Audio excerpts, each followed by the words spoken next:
Video 2 perampasan tanah di Gayo Lues. Ini bukan pembangunan, ini pencurian dengan kekerasan. Mari kita lanjutkan. Dari jejak hutan Pining hingga Sungai Belang Pegayon, kejahatan negara Indonesia dan sekutu korporatnya terus berlangsung tanpa keadilan. 7. Belang Pegayon 610 hektar dirampas Komandan Letkol Eko Wahyudi, Kodim 0113 Gayo Lues. PT Surya Agro Lestari mendapat perlindungan militer untuk menggusur kebun kopi warga.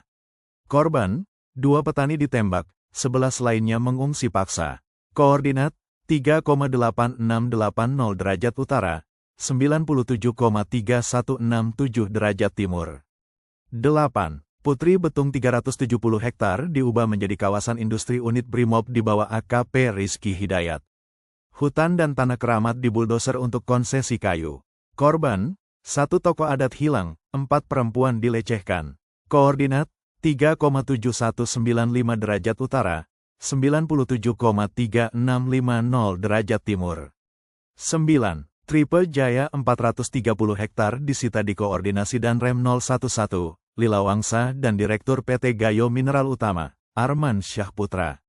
Korban, 2 anak keracunan limbah tambang, 6 rumah runtuh akibat pengeboran.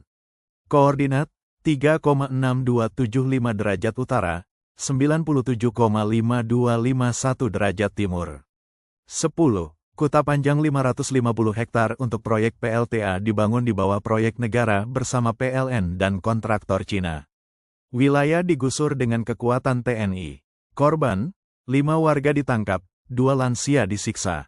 Koordinat, 3,7478 derajat utara, 97,3255 derajat timur. 11. Blangjerango 390 hektar hutan lindung hilang Direktur PT Gayo Energi Sejahtera, Fauzan Rahmat. Truk logging dikawal Brimob. Korban, 1 remaja tewas saat aksi protes, puluhan warga mengungsi. Koordinat, 3,8361 derajat utara, 97,4247 derajat timur. 12. Dabun Gelang 480 hektar dirampas pasca tsunami diklaim sebagai cadangan negara, tanpa musyawarah masyarakat. Korban, 3 keluarga diusir dengan todongan senjata, 7 perempuan mengalami kekerasan. Koordinat, 3,8206 derajat utara, 97,4955 derajat timur masih tanpa pertanggungjawaban.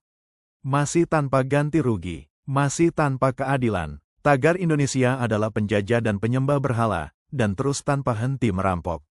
Setiap bulan, lebih dari 12 triliun rupiah dari minyak, gas, emas, dan hasil bumi Aceh terus mengalir ke Jakarta, ke pusat kekuasaan kolonial Jawa, untuk menghidupi sebuah sistem kolonial yang menindas rakyatnya sendiri.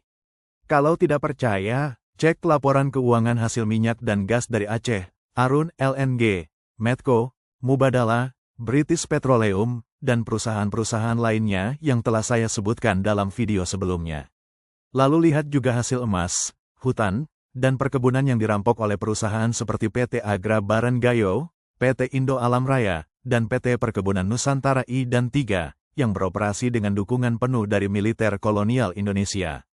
Semua tanpa transparansi dan pertanggungjawaban. Ayo kalau tidak percaya, usut semuanya, buktikan yang kami paparkan ini nyata atau bohong. Ayo, mana suara cendekiawan dan orang berilmu dari Sumatera, Jawa, Maluku, Kalimantan, Sulawesi, dan Papua? Kenapa kalian diam saat penjajahan ini terjadi di depan mata? Nama Indonesia bukan warisan nenek moyangmu. Itu diperkenalkan oleh ilmuwan Inggris George Samuel Windsor Earl, berkebangsaan Inggris, pada tahun 1850 dan dipopulerkan oleh James Richardson Logan, berkebangsaan Skotlandia, dalam jurnal The Journal of the Indian Archipelago and Eastern Asia.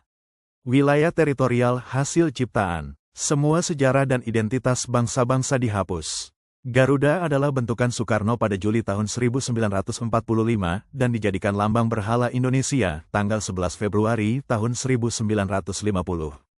Lambang ini dirancang oleh Sultan Hamid II, Syarif Abdul Hamid Al-Qadri, berdarah Arab Belanda dari Kesultanan Pontianak, sebuah kesultanan palsu buatan Belanda pada abad ke-18. Tidak ada kaitannya dengan sejarah Aceh, Papua, Maluku, atau bangsa-bangsa yang melawan penjajahan. Di bawah nama berhala Garuda dan Pancasila, rakyat ditembak, ulama disiksa, dan tanah dirampas. Ditambah lagi ada kata Hindu kuno Bhinneka. Kebodohan apa ini? Semua ini adalah instrumen hegemoni negara kolonial sekuler Jawa. Referensi: Book 6 Modern Criminal Walk Free, Book 10 Completed 1, Laporan UNDP Aceh Pasca Tsunami 2006, Human Rights Watch Field Notes, Laporan Tahunan Komnas HAM. Kutipan hukum internasional, ayo baca sendiri. Rome Statute Pasal 7, Rome Statute Pasal 8, ICESCR Pasal 1, Geneva Convention 4 Pasal 49 dan 147. Jika ada yang menulis atau teriak slogan palsu seperti NKRI harga mati, maka matilah bersama para pendosa, pembunuh, perampok, dan pemerkosa yang merampok tanah kami Aceh.